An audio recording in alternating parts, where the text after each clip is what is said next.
আমার অধিকার আছে। His pen, his book, his CCTV, his house, his car, his bike, এগুলোর উপর কার অধিকার আছে? তার অধিকার আছে। তাহলে অ্যাডজেক্টিভ বলতে কি বোঝায়? অ্যাডজেক্টিভ বলতে বোঝাচ্ছে যেই ওয়ার্ডটা কি করে। তাহলে অ্যাডজেক্টিভ বলতে কি বোঝায়? অ্যাডজেক্টিভ বলতে বোঝাচ্ছে যেই ওয়ার্ডটা কি করে, নাউনের সম্পর্কে বেশি কিছু বলে। যেমন আমি বলছি গুড বয়, তাহলে এখানে কোন ওয়ার্ডটা অ্যাডজেক্টিভ? গুডটা অ্যাডজেক্টিভ। আর বয়টা কি? আমরা আমাদের চোখ দিয়ে দেখতে পাই বয়কে? দেখতে পাই না? পাই না?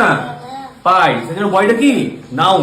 নাউনের সম্পর্কে যে ওয়ার্ডটা বেশি কিছু বলে সেই ওয়ার্ডটাকে কি বলে বলো? অ্যাকচুয়ালি অ্যাডজেক্টিভ বলে। আর পজিটিভ অ্যাডজেক্টিভ গুলো কি? দেখতে পাচ্ছ এখানে মাই লেখা রয়েছে। তাহলে মাই মানে কি?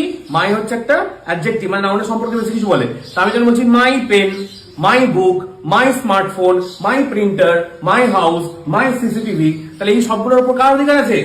আমার অধিকার আছে। His pen, his book, his CCTV, his house, his car, his bike, এগুলোর উপর কার অধিকার আছে? তার অধিকার আছে। তাহলে নাউনের আগে যেগুলো প্রোনাউনের মতন বসবে সেগুলো আসলে প্রোনাউন না, ওইগুলোই কি হচ্ছে বলো? পজিটিভ, মানে হচ্ছে অধিকার করা হচ্ছে। মানে নাউনের উপর যে অ্যাডজেক্টিভ অধিকার করে বসে যায় সেই অ্যাডজেক্টিভকে অ্যাকচুয়ালি ইংলিশে কি বলে বলো?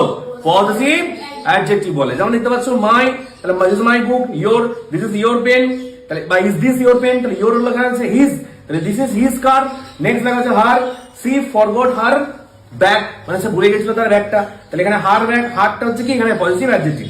আবার তেমন ইটস, আওয়ার, দেয়ার, যখনই এগুলো নাউনের আগে বসবে তখনই সেটা কি হয়ে যাবে বলো? পজিটিভ অ্যাডজেক্টিভ হয়ে যাবে। কারণ বুঝতে অসুবিধা? Any question? তাহলে অ্যাডজেক্টিভ বলতে